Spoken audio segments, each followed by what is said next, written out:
Hello guys, good morning. This is Mohammed Solat and I am going to discuss one of the most important topics, that is active to passive.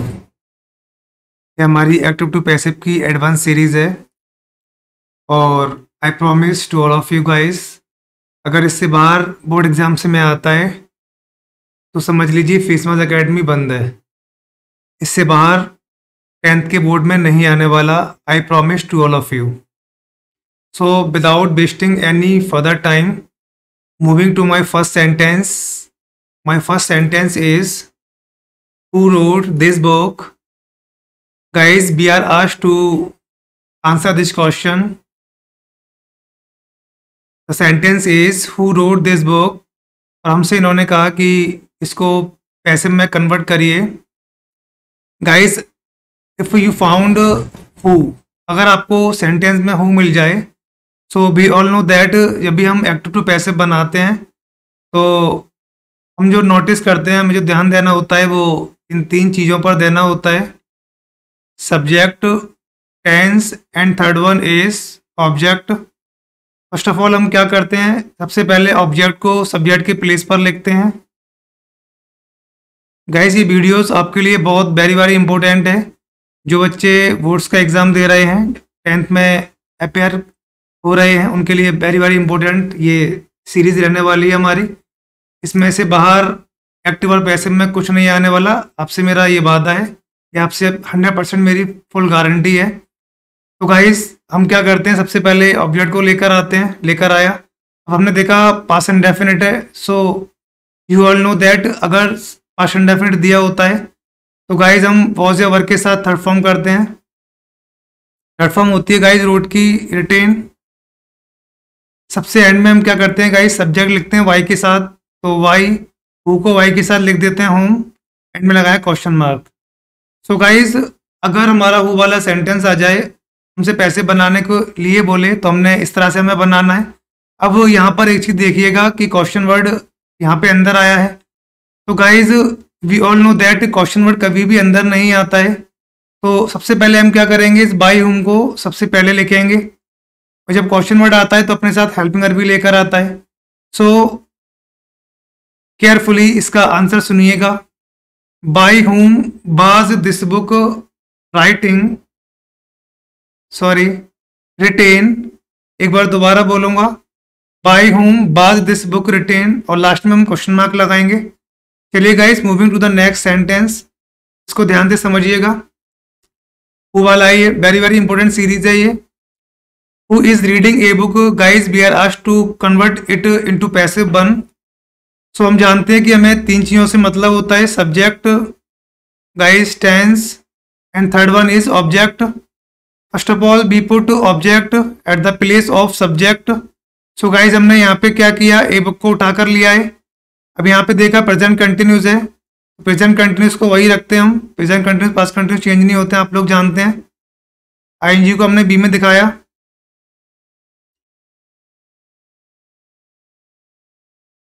ING को हमने B में दिखा के तब इस verb की हम third form कर देंगे गाइस। अब यहाँ तक हम पहुँच गए हैं। सबसे एंड में सब्जेक्ट लिखते हैं बाई के साथ, तो बाई हुम, एंड में क्वेश्चन मार्क। अब guys, we all know that question mark कभी भी अंदर नहीं रहता है, तो हम क्या करेंगे, इसको बाई हुम को सबसे पहले लाएंगे। और जब गाइस बाई हुम पहले आएगा तो अपने साथ ही हेल्पिंग वर्ब भी लेकर आता है। तो केयरफुली इसका आंसर सुनिएगा। By whom is a book read, और लास्ट में लगाएंगे question mark. Guys, now moving to the next sentence. Our next sentence is which book do you like? Guys, we are asked to convert it into passive one. So हमें जो मतलब होता है passive में, वो 3 चीज़ों से मतलब होता है guys, subject, tense, and third one आता है ऑब्जेक्ट। यहाँ तो ऑब्जेक्ट कुछ दिख नहीं रहा है, वर्ब के बाद होता है। तो केयरफुली इसको जरा सुनिएगा।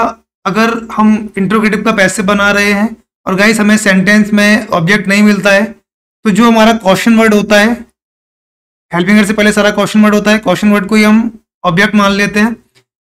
और हमें पैसिव में गाइस करना क्या होता है, पहले ऑब्जेक्ट लिखना होता है। तो simply we put which book at the place of subject.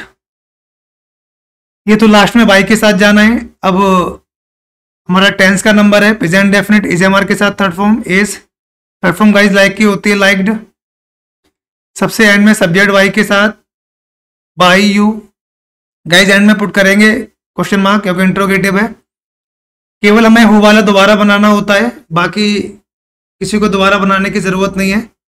Guys now moving to the next sentence, which day did she like, active passive बनाना है इसको हमें।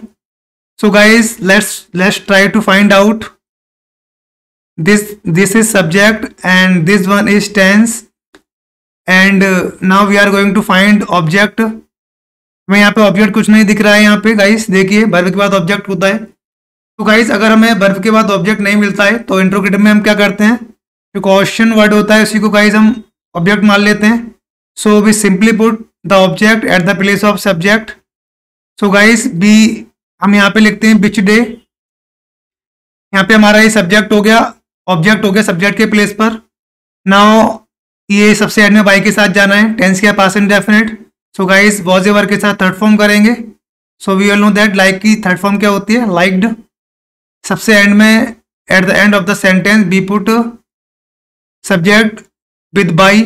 सो we all know that she is written as her with by. हमें she को subject object के place पर by के साथ हर लिखना होता है, हम सभी लोग जानते हैं। Now moving to the next sentence, our next sentence is what are you eating here. Guys we are asked to convert it into passive verb, तो we are trying to find out. We all know that हमें तीन चीज़ों से मतलब होता है, subject, object and tense. So here is our subject and we have found out tense, but object कहाँ है इसका, हमें ऑब्जेक्ट नहीं दिख रहा है यहाँ पे। सो गाइज अब हमें लगेगा कि यहाँ पे हेयर ऑब्जेक्ट है, तो ऑब्जेक्ट मीन्स एक्ट से पैसे जब भी हम गाइज बनाते हैं तो ऑब्जेक्ट मीन्स यानी सब्सटेंस टाइप होना चाहिए, कोई चीज़ होनी चाहिए। हेयर का कोई मीनिंग नहीं, यहाँ पे हेयर देयर वगैरह आ जाते हैं, नाउ ये ऑब्जेक्ट नहीं माने जाते हैं। सो गाइज मैंने आपको बताया कि अगर इंट्रोगेटिव में पैसे बना रहे हैं ऑब्जेक्ट नहीं मिलता है, जो क्वेश्चन वर्ड होता है गाइज उसी को हम ऑब्जेक्ट मान लेते हैं। So we have found out our object. So simply put object at the place of subject. ये हमारा सब्जेक्ट बन गया। वी ऑल नो दैट सब्जेक्ट को हमें बाई के साथ सबसे एंड में ले जाना है।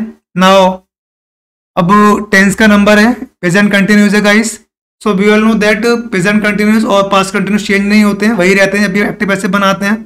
सो गाइस यहाँ पे वर्ड के हिसाब से हम इस कर देंगे, आईएनजी को बी के साथ दिखाकर यहाँ पे थर्ड फॉर्म करना है ईट की। सो ईट की थर्ड फॉर्म होती है गाइस ईटन। यहाँ तक आ गए, हेयर का नंबर है। So we simply put here and at the end of the sentence we write why with by what subject. तो you is written as you at the place of object, we all know. Guys next moving to the next sentence, our next sentence is what did you not steal yesterday. Guys I am going to explain its answer, listen very carefully. What was not stolen yesterday by you? Guys now moving to the next slide. In our next slide our first sentence is whose pen will Kavita steal tomorrow? Guys we are asked to convert it into passive one, so we all know that in passive हमें तीन चीज़ों से मतलब होता है, subject, second one tense and third one is object. यहाँ object कहाँ है भाई, टुमारो को ऑब्जेक्ट नहीं मानेंगे। ऑब्जेक्ट मीन्स मैंने आपको बताया हुआ है यानी सब्सटेंस, कोई सब्सटेंस होता है, तो ये टुमारो माने कल, कोई सब्सटेंस वगैरह तो है नहीं है, तो ऑब्जेक्ट कौन सा लें। सो मैंने आपको बताया हुआ है गाइस इंट्रोगेटिव में अगर ऑब्जेक्ट ना मिले तो क्वेश्चन वर्ड को ही ऑब्जेक्ट मान लेते हैं। So here we have find our object. So simply put object at the place of subject. Now tense future indefinite है, will be shall be third form. We all know that I और B के साथ shall be लगाते हैं, बाकी सबके साथ will be लगाते हैं गाइस। स्टील की थर्ड फॉर्म स्टोलन होती है। यहाँ तक गाइस हम पहुँच चुके हैं। Now simply put tomorrow at the end of the sentence we all know that we have to put subject with by Now the subject is Kavita. So we simply put Kavita with by. Now question mark. Now guys, moving to the next sentence. Our next sentence is he knows me very well. This is our sentence. तो guys इस चीज़ को ध्यान रखिएगा, जो मैं ये series करा रहा हूँ एक्टिव टू पैसिव सीरीज़ में, ये बोर्ड्स के बच्चों के लिए जो 10th स्टैंडर्ड में एग्ज़ाम देने वाले हैं 2022 में एंड 2023 में जो एग्ज़ाम देने वाले हैं, उन बच्चों के लिए ये वेरी वेरी इंपॉर्टेंट सीरीज़ है। तो इसको ध्यान से देखिएगा, इससे बाहर एक्टिव पैसिव में कुछ नहीं आने वाला। I promise you all guys. So without any delay I am moving to my next sentence. My next sentence is he knows me very well. Guys, we all know that हमें तीन चीज़ों से मतलब होता है, subject, tense and object. So first of all we put object at the place of subject. तो me को हम सब्जेक्ट की यहाँ पे क्या लिखेंगे, I. We all know that present definite है, इज एम आर के साथ थर्ड फॉर्म। तो नो की गाइस थर्ड फॉर्म होती है नोन। अब यहाँ पे हमने देखा कि वेरी वेल आया हुआ है। So guys if we find very well, very much, well or the words with ly like beautifully, carefully, अगर हमें एडवर्ब मिल जाते हैं इस तरह के, केयरफुली है, हेल्पफुली है, तो पैसिव में हमें गाइस क्या करना होता है, उनको वर्ब से पहले लिखना होता है। तो वेरी वेल को हम गाइस क्या करेंगे, इस प्लेस पर लिख देंगे। अब वर्ब तक हम पहुंच गए, ये उठ गया है। तो at the end of the sentence we all know that हमें सब्जेक्ट लिखना होता है बाई के साथ।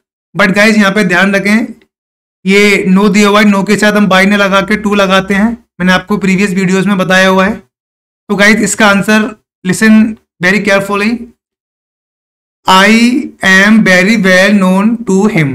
Now moving to the next sentence. Guys our next sentence is it is time to close the shop. This sentence is one of the most important sentences of active and passive voice. So guys, listen very very carefully. I am going to explain this one. If we found it is time, अगर guys हमें मिल जाता है it is time, so it is written as it is. It is time. हमने लिख दिया इसको। Then हमें क्या करना है, it is time के बाद for लगाना है। तो मैंने क्या बोला guys, if we find in the sentence it is time and we are asked to convert it into passive one, so simply we put it is time as it is, और it is time के बाद हम for लिखेंगे। उसके बाद हमें क्या करना है, जो ऑब्जेक्ट लिखा हुआ है the shop, और टू में बी बढ़ा के थर्ड फॉर्म कर देंगे वर्ब की, तो टू बी क्लोज्ड। तो गाइज मैंने इसका क्या बताया, I am going to explain. It is time for the shop to be closed. Guys, now moving to the next sentence. Our next sentence is it is time to shut the shop. Guys, मैं इसका answer बताता हूँ, सुनिएगा। It is time for the door to be shut. Now moving to the next sentence. Our next sentence is your health worries me. This sentence is also one of the most sentences of active and passive voices. My sentence is your health worries me, and guys we are asked to convert it into passive one. So we all know that में तीन चीज़ों से मतलब होता है, subject, tense and object. First of all we put object at the place of subject. So guys we have converted me. We all know that me को subject के place पर I लिखा जाता है। Now moving to the tense. Present definite है, simple present है, is am are third form. So guys bury की third form buried होती है, we all know. At the end of the sentence we put subject with by, we all know this already, but guys listen it very carefully. If we find bury, अगर हमें बरी आ जाता है, अगर no आ जाता है, तो गाइस इस चीज़ का ध्यान रखें, ये कुछ स्पेशल वर्ड्स होते हैं, वरी आ जाता है, इंटरेस्टेड आ जाता है, नो आ जाता है। तो we all know that no के साथ गाइस हम टू लगाते हैं, इंटरेस्टेड के साथ वी पुट सिंपली इन, और अगर गाइस आ जाता है बरी, तो बरी के साथ हम लगाते हैं हमेशा ध्यान रखें अबाउट। तो guys I am going to explain the answer of this sentence, I am worried about your health. तो गाइज ये रहा हमारा एक्टिव टू पैसिव का एडवांस सीरीज का, जो कि आपके 10th के बोर्ड के एग्जाम्स के लिए one of the most important sentences यहाँ से मैंने लिए हुए हैं। और I promise to all of you guys, अगर इससे बाहर आ जाए तो समझ लीजिए मैं अपनी एकेडमी फेसमास एकेडमी बंद कर दूंगा, आपको अपनी शक्ल कभी नहीं दिखाऊंगा। सो जो भी आपके जितने भी फ्रेंड्स हैं सब में इसको शेयर कीजिएगा, लाइक कीजिएगा एंड सब्सक्राइब कीजिएगा।